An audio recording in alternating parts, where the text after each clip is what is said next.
मोहम्मद अली शाह जी, क्योंकि अभी देखिए इजरायली वफ्द कतर गया था लेकिन बिना किसी नतीजे के वो वापस आ गया, तो क्या इजराइल के लिए ही से जिम्मेदार माना जाए कि जंग बंदी पर कोई आखिरी फैसला यहाँ पर नहीं लिया जा रहा है?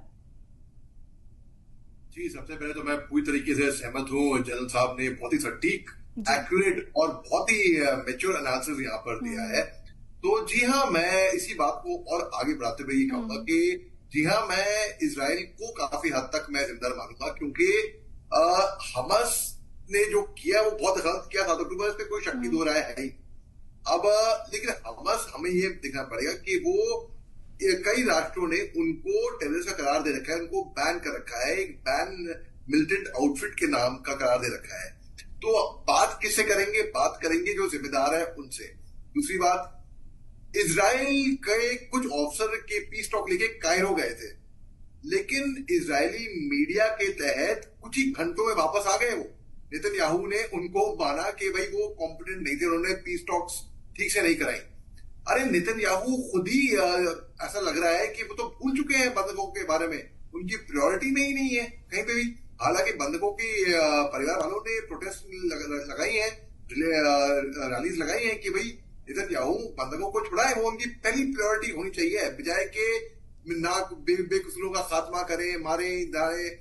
अगर उनका खात्मा करने से हॉस्टेजेस वापस आ रहे हैं तो मैं जितने लोग बेगुनाह मारे गए हैं उतने तो हॉस्टेजेस भी नहीं लिए गए होंगे, और उतने ही इजरायली साइड से भी, जितने भी, मैं केवल फिलिस्तीनी की बात नहीं कर रहा, जितने इजरायली भी मारे गए हैं उतने तो हॉस्टेजेस ही 7 अक्टूबर को नहीं उठाए थे हमास ने।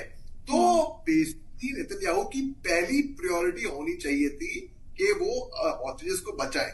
लेकिन जैसे कि जो बाइडेन साहब ने भी कुछ तकरीबन 1 महीने पहले कहा था कि बस वो लंबा खींच रहे हैं युद्ध को अपनी कुर्सी बचाने के लिए, और कोई बात है ही नहीं इसमें। और ये काफी एविडेंट लग रहा है कि नेतन्याहू को परवाह ही नहीं है, ना ही हॉस्टेजेस की, ना ही बेकसूर, ना ही मजलूमों की, ना ही लाचार लोगों की।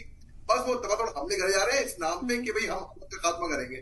अरे 39,000 के करीब तो बेकसूर मारे गए हैं, जिसमें ज्यादातर बच्चे, खवातीन, बुजुर्ग, सिविलियंस हैं, निहत्ते हैं।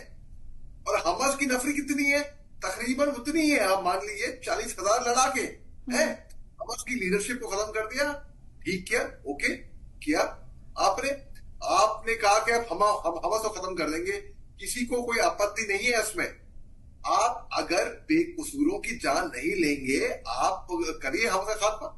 हमास ने, आपका कहना है कि हमास ने नीचे इतने स्कूलों के नीचे, अस्पतालों के नीचे अंडरग्राउंड टनल बना रखे हैं, वहां पहुंचना बड़ा मुश्किल है। तो आप एक उपाय निकालिए, जहां चाह है वहां राह है। अगर आप चाहते हैं करना, आप कई चीजें हैं, कैश आउट करिए, सी वोटर डालिए, कई सारे अलग अलग चीजें हैं। अब ये बात एक मिस्ट्री है कि ईरान की राजधानी तेहरान में हमास के चीफ का खात्मा किसने करा। अलग अलग तरह की थियरी निकल रही है। इजराइल ने ना ही इसको कबूला है, ना ही मना किया है, ना ही इनकार किया है। इजराइल ने कुछ इस पे कमेंट दिया ही नहीं है। अब बात ऐसी है कि अगर, जैसे कि जनरल बंसल साहब ने बताया कि सबसे पहले तो एक युद्ध बंदी, सीज फायर होना चाहिए, सबसे पहले तो बहुत जरूरी है ये। जब तक सीज फायर होगा, युद्ध बंदी नहीं होगी, टॉक शुरू नहीं होंगे, तब तक ये हमले होते रहेंगे। और जो कि हिजबुल्लाह ने 7 रॉकेट दागे हैं इजराइल की तरफ को, देखिए ये गोलन हाइट्स पे जो हमले हुए थे, इनका बदला से फिर बदला, फिर बदला से फिर बदला, अंत कहां पे होएगा? ईरान ने जो अपील करी है कि सारे के सारे संगठन सब जुड़ जाएं और मल्टीपल अटैक दागे, यानी कि हिजबुल्लाह भी, हूती भी, हमास भी, एक तरीके से सीरिया भी, लेबनान भी, ईरान भी, हर तरीके से कॉर्नर कर दे इजराइल को। क्या वो हल होएगा उससे? क्या उससे हल निकलेगा? पहली प्रायोरिटी क्या होनी चाहिए थी? पहली प्रायोरिटी, जो गलती हमास ने करी 7 अक्टूबर को, उन बंधकों को छुड़ाने की थी, पहली प्रायोरिटी। तो वो अपनी प्रायोरिटी ही क्लियर नहीं है, मुझे ऐसा लग रहा है इजराइल की, यानी कि नेतन्याहू की। मोहम्मद अली शाह जी, दुनिया भर में मजम्मत भी नेतन्याहू झेल रहे हैं, लेकिन उसके बावजूद भी कोई दबाव उन पर नहीं पड़ रहा है। क्या वजह इसके पीछे मानी जाए? सिर्फ अमेरिका का जो सपोर्ट मिल रहा है उन्हें, इस वजह से? और अब तो अमेरिका ने भी उनसे नाराजगी जाहिर की है।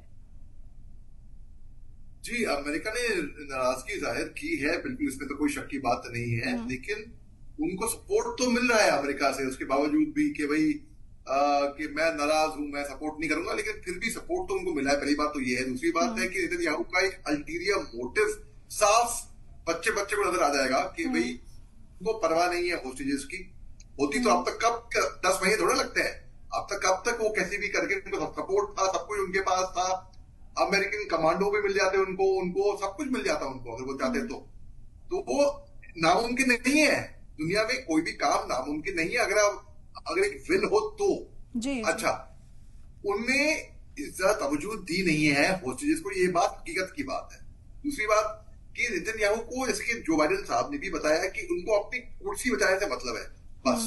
वो पॉलिटिशियन अपनी कुर्सी को पहले रखेगा अपने राष्ट्र से, या अपने पर्सनल मुद्दे को पहले रखेगा अपने राष्ट्र के मुद्दे से, अल्टीमेटली बहुत ही खराब हो जाएगा उसका राष्ट्र।